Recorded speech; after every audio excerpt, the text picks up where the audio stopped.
वन्यजीवांसाठी कर्दनकाळ ठरत असलेल्या बल्लारशाह गोंदिया रेल्वे मार्गाने वन्य प्राण्यांचा अधिवास धोक्यात आणला आहे।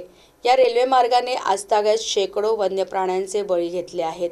रेल्वे आणि वन्य प्राणी समोरासमोर येणे हे नित्याचेच झाले आहे।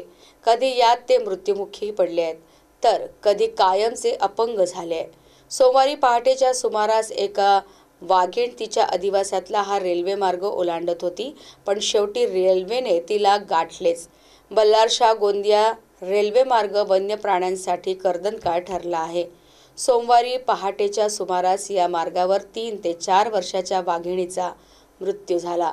या रेल्वे मार्गावर वडसा व गोंदिया वनविभागाच्या सीमेजवळ वडसा वनविभागातील गांधीनगर जवळ कक्ष क्रमांक 97 मध्ये रेल्वे रूळ ओलांडणाऱ्या वाघिणीला मालगाडीची जोरदार धडक बसली। या धडकेत तिचा जागीच मृत्यू झाला।